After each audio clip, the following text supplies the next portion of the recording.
Hey there friends, welcome back to another Legally Armed America video. I'm of course Paul Glasgow, the one and only truth pimp, dealing you a vulgar display of logic and reason on a daily basis. And today we have some crazy news to discuss with you, and actually a couple of stories that I don't even know if they're related or not, but we shall see.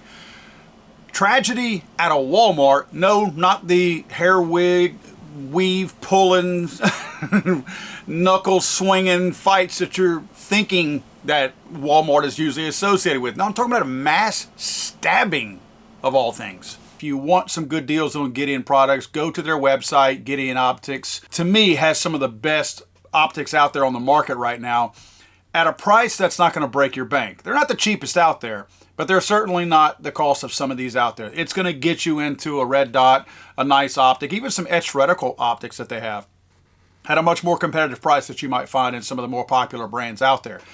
Gideon's blowing up though. My friends over at Gideon are doing a very good job. Again, go check them out, Gideon Optics. Use my code FTATF to receive immediate savings over there. Yeah, friends, this happened at about 4:45 p.m. yesterday afternoon, being Saturday, right? Breaking news in Traverse City, Michigan. Details are just coming in, but Michigan State Police tonight report multiple people being stabbed in Walmart. This is video from the scene. Reports say several people have been hurt. However, state police say the suspect is in custody. The Walmart in Traverse City was super busy. According to authorities, a 42-year-old Michigan man acting alone and wielding a folding style knife, whatever that's supposed to mean, folding knife, attacked unsuspecting shoppers in what police have called a random act with no identified personal motive. Now I'm going to want to show you the sheriff interview with his press conference, in a very stoic, strange interview, if you will, because you could tell the guy's got information. He's just not wanting to let go of it. And I don't know for what reason, although you have to understand the state that he's in is a very left-leaning state regarding Gretchen Whitmer, and he may just not want to be letting information out. You know how whenever, if it's a white Christian male that does anything, you actually have a copy of the man's birth certificate by the time the bodies cool off, right? In this case, we don't know. So by us not knowing, we kind of know. And of course, we have the video, right? We have video of something that's not going to be talked about that much. What is that? It's the fact that a good guy with a gun stopped this from being worse. 11 people stabbed. A few of them were in serious condition. Since then, I've read a report earlier that 4 remain in serious condition, but none are in critical condition anymore. So sounds like there's a positive improvement on everyone who was stabbed. But again, back to the count, 11. It would have been much more than 11. Now, granted, some of this 11 were people who tried to stop the guy after he was already stabbing people near the checkout counter. But a good guy with a gun stopped him. And here's another thing. He was stopped, and 3 minutes later, law enforcement showed up. Do me a favor, when you have some spare time, that sounds fast, doesn't it? Oh, law enforcement was there in 3 minutes. You see the video. You see how much could have happened during that time. The video is, what, 20, 30 seconds long? Count off 3 minutes. From the time somebody made a phone call, dispatch, 3 minutes later, law enforcement shows up. By then, the guy had already been apprehended for 3 minutes, likely. So imagine if this guy had 3 more minutes to do what he was going to do. Had it not been for a responsible gun owner, I think former military, maybe a Marine, was in Iraq 20 years ago, I believe is what he said, and he carried a firearm with him. Thankfully, right? Because he clearly ended what could have been a heck of a lot worse than 11 people. Likely we would have had loss of life. Now at this point, officials confirmed there is no evidence of additional suspects or accomplices, but I want you to see the sheriff. Notice, remember I say all the time, words mean things. Notice the very careful selection of words that he uses, what words he omits, and what words he includes in his response to some of these answers. And he doesn't give many answers, so the few that he does give, they're well planned. Okay. And you said the suspect was, there was citizen involvement, but he was captured, within 3 minutes of the officer arriving. Was the suspect injured on the way? Not to my knowledge. Okay. What can you tell us about the citizen involvement?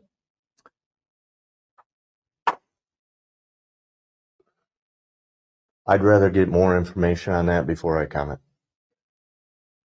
Is there any more information you can give us about the suspect? Was the suspect from the area? Out of the area? It appears he was a Michigan resident. Did you say anything when you were taken into custody? Not that I'm aware of. Do we know when the suspect is expected to be arraigned? No, not at this time. Is the suspect someone you guys are familiar with? No. When you say random, does that mean there's no motive ascertained yet?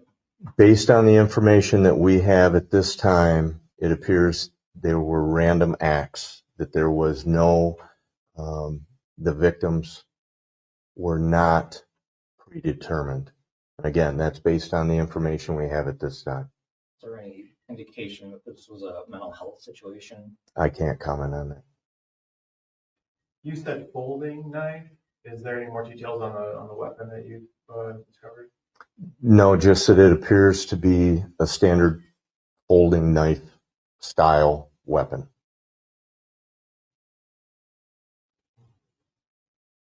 You said the suspect is a Michigan resident. Is there any more specific information you can say? Where is he from? The area locally, Traverse City, the Grand Traverse area? This time, I'd rather not comment.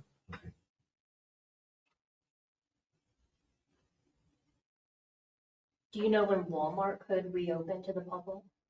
I don't. We have Michigan State Police Crime Lab is en route to assist with processing the scene, and when that all gets done and the scene gets wrapped up, we are in direct contact with management, so they're aware of everything that's going on, and when the scene is cleared, they'll be able to reopen. Okay? Is there anything you can say about the FBI's involvement? No, not at this time. I guess the only other thing I would ask is there was some social media chatter that an individual with a concealed pistol license was involved in subduing a subject. I'm wondering if you can comment on that or not. I can't at this time. Do you know the age ranges of the victims? I do not. Were any of the victims employees at Walmart? Not to my knowledge, but again, I don't have that information if in fact they were. Were any of the first responders injured? Not that I'm aware of.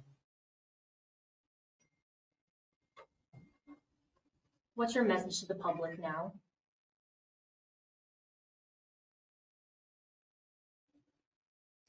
Be vigilant.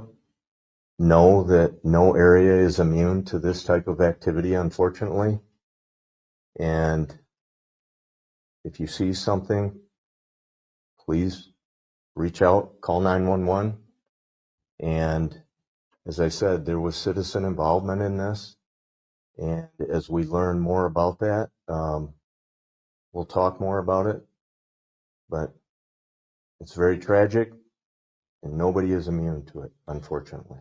Now, I know that was a bit of a long, boring clip, but I wanted you to see, again, the stoic nature of this sheriff and the way he was kind of elusive, but really took the time to actually answer some of these questions without answering them, if you know what I mean. One of the questions was about the person who intervened, the citizen, as they referred to him, the reporters did. And the sheriff responded, "I'd rather get more information." This being a sheriff and not a police chief, I do think there are distinct differences between them in most cases.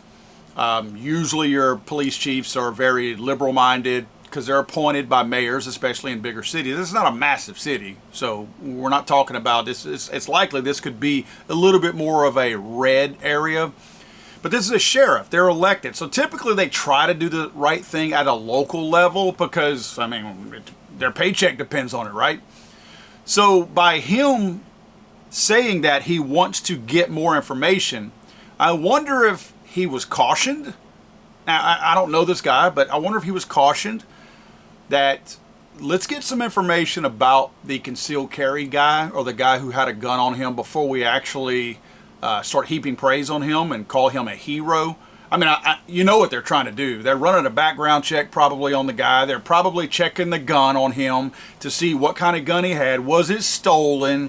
All that kind of stuff, because the people on the left are going to want to know that, because if he does have a stolen gun, or if he wasn't supposed to have a gun, again, I think he was a Marine, they're probably going to want to raise a stink about that. I kind of have to laugh about how much due diligence and investigation is probably being done on the guy who saved the day in relation to the guy who he actually stopped from killing or hurting more people. You know, I'm sure there's just as much investigation going on with the guy who pulled his gun. I'm serious about this. He's probably going through just as much scrutiny, and I think that's why the sheriff doesn't want to answer any questions about him, because why does it matter? You know he was questioned. They didn't just tell him, thanks, and let him go. They certainly questioned him. I'm sure there's a full report on the guy that pulled his firearm. They're probably trying to see everything, and I'm not from that area. Was it a gun-free zone? Was it a certain time of day where you can't carry a gun in Michigan? You know how these states have some stupid laws. You know, and I'm being facetious when I say that. So they're probably trying to make sure that there wasn't a law broken when the guy did this, or else, yeah, we got to throw this guy in jail too. You see how stupid that sounds? But when it comes to the suspect, I mentioned the choice of words, and words mean things. He answered. When they asked about the suspect, was he from the area? The sheriff says that he was a, quote, Michigan resident. It appears he was a Michigan resident. Was there a motive? Did he have, was he incentivized for these certain people? He mentioned that he didn't have a motive, and I wish I knew the words. I'll try to pull the clip out of here, but he, somewhere along the lines of he meant to do what he did, like it was premeditated, but it wasn't premeditated to the people, meaning it was random, meaning he meant to do what he did, the mass stabbing, but he didn't care who it was. So the victims were not premeditated. The act was premeditated. Based on the information that we have at this time, it appears there were random acts, that there was no, the victims were not predetermined. Now, I thought that was very telling how the sheriff was smart to word it like that to avoid anything. And again, you know, this will all come out in court. They'll get some ambulance chaser that'll defend this guy because unfortunately he was taken alive. No shots were fired. I guess kudos to the good guy with a gun for having some restraint, but you might have just cost the taxpayers a lot of dollars by letting this guy live. I'm just saying. And while I don't have a better description of the knife, they're talking about a folding knife, I suppose, and I don't have one in here on me right now, but I suppose it could be like any of the knives that we all would carry on a daily basis. Sounds like that's what it was, right? Which tells you what's next, especially in Michigan, and I know Gretchen Whitmer and a lot of politicians in Michigan are upset. But now we've got knife laws that might have to go in the books because they're already against guns anyway. And again, Whitmer, you know, is upset that a gun wasn't used. She can say what she wants with her greasy face, but I know she's upset that a firearm wasn't used because she would be on camera. She would be at these press conferences. Think about this. 11 people injured, and some at the time were critical. She's not involved in any of the interviews, none of the press conferences, nothing like that. If a gun was used and 11 people were injured, do you think she'd be in front of the mic? You damn right she would be. So this shows you that attacks are only important to most of these left-leaning wackos if a firearm was used. In this case, she's like, too bad, sorry, that was pretty rough. Hope it doesn't happen again. I'm gone, I got something better to do. Because a gun wasn't used. So you know she's upset, but this might be her opportunity, sorry Michigan, that she might look to enforce some kind of a knife law now. Because, oh, look, you know, and look what London has done. London's done so great by banning guns, and now they're banning knives with pointy edges on them. So does that come up next, right? Is that the next thing? And that's also why I'm cautious. In my old book, How to Make a Monster, I talk about how the use of words is done like that for a reason. When they call them mass shootings, in my new book, I had to put mass shootings in quotation marks probably 500 times because I use the phrase, but I don't, it's a made up term, right? It should be a rampage attack or a mass attack, right? Because again, motive matters, which is what I talk about in my new book, Damn Liars. Motive matters. It matters how we keep the next one from happening, right? That's important. You can't just say what was used and then suddenly develop a law. In this case, I look at this exact stabbing just like if any, and I'm not going to say that he's Muslim right now, so let's just assume that he's a crazy suspect, right? A 42-year-old man. If this guy had used a gun, a knife, I don't know, a beer bottle, a crowbar, a machete, doesn't matter. I just know that he went there to try to take out as many people as he could. That's what matters. Why would the level of importance change depending on whether he had a knife or a gun? I mean, that is what's happening here, the level of importance. I mean, they're not as concerned. But why? The person is the same. The intent was the same. All of that. And could be that the amount of victims was the same. Because if this guy had a gun, remember, some of the people that tried stopping him are some of the people that he stabbed. This guy that had the good guy with the gun who stopped him was on the scene quick. We probably would have had a different outcome.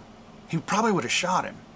So it might have been less than 11 people killed. Because even though, I don't want to say I would rather be shot than stabbed. But those of you who know, a stabbing is messy. And you can bleed out right there. Bullet hole goes right through. Again, I'm not trying to choose my method of being attacked by some wacko. What I'm telling you is the appearance of it being as much of a threat when a guy's standing there holding a knife doesn't seem quite as like, ooh, we're all going to die, because it's at arm's length. So the guy probably was a little more cautious and hesitant to shoot the guy because he didn't see that. As long as he wasn't trying to close that distance between him, he probably didn't feel as threatened as if that guy had a gun and had that firearm trained on them. He likely would have shot him. So it may have been less people injured, but the intent is the same. And that's why it matters. We have to stop looking at what the tool was to administer whatever type of attack took place and start calling it what it is. It's an attack. It's a rampage attack. Calling it a mass shooting, even when you call it a mass stabbing, that doesn't sound as bad as mass shooting because they have made mass shooting sound so bad over time. And back to the guy with the gun who stopped him, very few of these news outlets are even reporting on that. Very few. You go look, even on X, you go look and there's way more people talking about the mass stabbing, this and that, showing video of ambulances out front. You have to dig a little bit to find the guy actually stopping this mass stabber to even locate that, because it's a little bit hard to find, because nobody wants to talk about it, because it's a success story for people who carry firearms. These are the very people that the left, the anti-gun movement, the media, politicians want to demonize. Everybody carrying a gun must be some crazy redneck hillbilly looking to take everybody out. Oh, what? This guy used it to save innocent people? We can't talk about that. That destroys our narrative. Guys, we have to be vigilant. We can't let our guard down. Those of you that are big-time Donald Trump fans, I don't think you can sit back and go, well, Donald Trump's deporting all the dangerous people from America, so everything's good. I'm going to go down to, I don't know, the big fair this weekend, or I'm going down to the beach where everybody's going to be. Don't fall for that. Yes, Donald Trump's doing an absolutely amazing job getting rid of a big portion of dangerous people in this country. We got a lot of people who aren't going to be deported because they are American citizens who are very dangerous.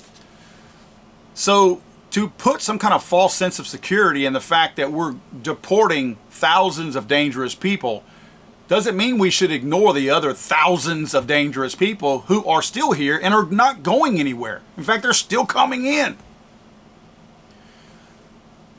I say large groups of people are a bad idea. My opinion, I don't go near large groups of people anymore. At least I try not to. Sometimes I can't help it and I have to when I have to travel or when I have to go somewhere.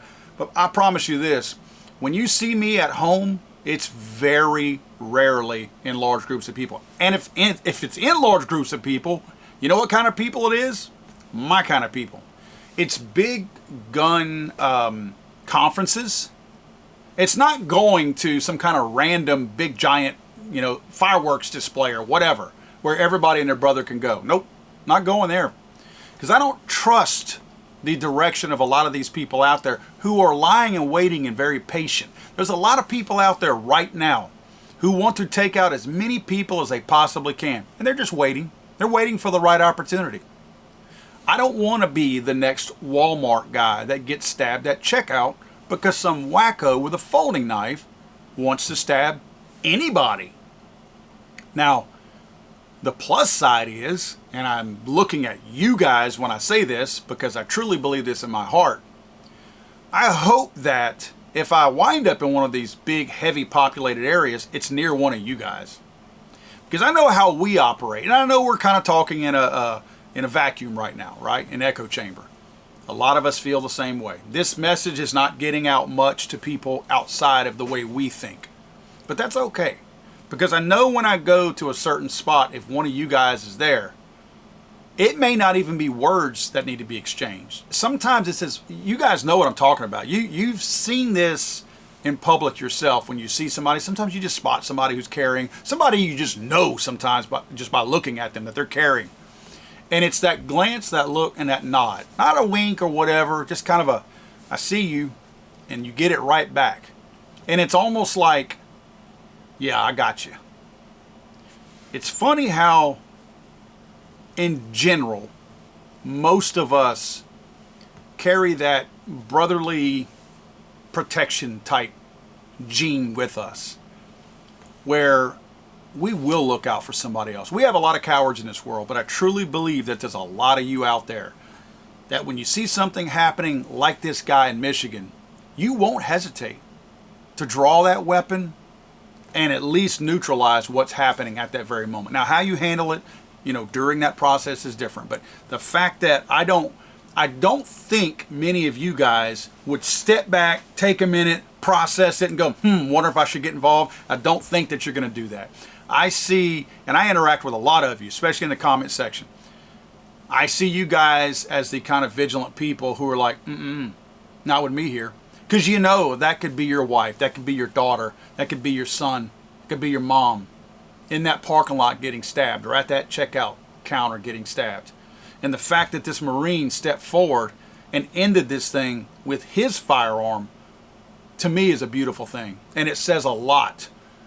I think it says a lot about the responsible nature of gun owners in general and people who carry in general. The fact that he did not shoot this guy. After having witnessed him stabbing 11 people, he still had the restraint not to pull the trigger. I think that's huge, and this guy should be commended for it, regardless of his circumstances and whether or not he had a stolen gun or whatever. He showed restraint that I hope I have if I'm ever in that kind of situation. Guys, give me your comments down below. I'd love to know what you think on this. What are your thoughts on that? Am I wrong on this? Give me your thoughts in the comment section down below. Please like, share, subscribe if you can. Anything you do to get the word out is very much appreciated. Again, don't forget to go to my website and get you some daily deals over there at legallyarmedamerica.com. Hey, and follow me on X, Paul_of_LAA. That's me. Some really juicy posts over there. Thanks, guys.